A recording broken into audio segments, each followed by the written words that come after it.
ഏതൊരു കായിക മത്സരമായാലും ആ മാച്ചിൽ റഫറിക്കോ അമ്പയറിനോ വലിയ രീതിയിലുള്ള സ്വാധീനമുണ്ട്. കളി നിയന്ത്രിക്കുന്നവർ ഒരു ടീമിന്റെ ഭാഗത്തേക്ക് ചേരുകയാണെങ്കിൽ ആ ടീമിന് തന്നെയായിരിക്കും വിജയ സാധ്യത കൂടുതൽ. ഫുട്ബോൾ ആയാലും ക്രിക്കറ്റ് ആയാലും നമ്മളത് കണ്ടിട്ടുള്ളതാണ്.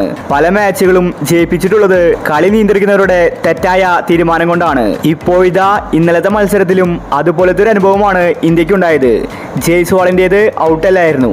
ഇപ്പോഴിതാ കളി കഴിഞ്ഞ് അമ്പയർ തന്നെ രംഗത്ത് വന്നിരിക്കുകയാണ്. അമ്പയർ പറഞ്ഞ കാര്യമാണ് നമ്മൾ ഇന്നത്തെ വീഡിയോയിൽ നോക്കുന്നത്.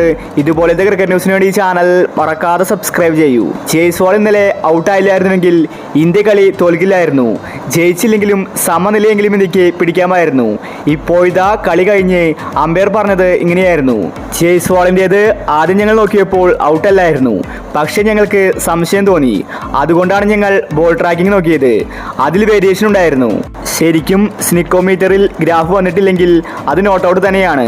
പക്ഷേ ഓസ്ട്രേലിയൻ താരങ്ങൾ അത് അനുവദിക്കുന്നില്ല. പുതിയ ടെക്നോളജി പരീക്ഷിക്കണമെന്നാണ് അവർ ആവശ്യപ്പെട്ടത്. അതുകൊണ്ട് മാത്രമാണ് ഞങ്ങൾ ബോൾ ട്രാക്കിംഗ് നടത്തിയത്. ബോൾ ട്രാക്കിംഗ് ടെക്നോളജി എത്രമാത്രം ശരിയാണെന്ന് വ്യക്തമല്ല. നിലവിൽ അതിന്റെ പരീക്ഷണം നടത്തുകയാണ്. നിലവിൽ ICC അംഗീകരിച്ചത് സ്നിക്കോമീറ്റർ തന്നെയാണ്. അതിൽ ഗ്രാഫ് വന്നിട്ടില്ലെങ്കിൽ അത് നോട്ട് ഔട്ട് തന്നെയാണെന്നാണ് നിയമം. പക്ഷേ ബോൾ ട്രാക്കിങ്ങിൽ ബോൾ ശരിക്കും വേരിയേഷൻ ഉണ്ടായിരുന്നു. അതുകൊണ്ട് മാത്രമാണ് ജയ്സ്വാളിൻ്റേത് ഞങ്ങൾ ഔട്ട് കൊടുത്തത്. ഞങ്ങൾക്ക് മറ്റു വഴികളില്ലായിരുന്നു എന്ന് അമ്പയർ വ്യക്തമാക്കി.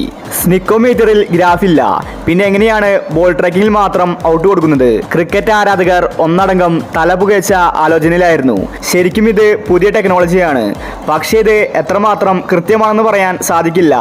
സ്നിക്കോമീറ്ററിൽ ഗ്രാഫ് വന്നിട്ടില്ലെങ്കിൽ ബോള് ടച്ച് ആയിട്ടില്ലെന്ന് തന്നെയാണ് അർത്ഥം. പിന്നീട് മറ്റൊരു സാങ്കേതിക വിദ്യ ഉപയോഗിക്കേണ്ട ആവശ്യമില്ല.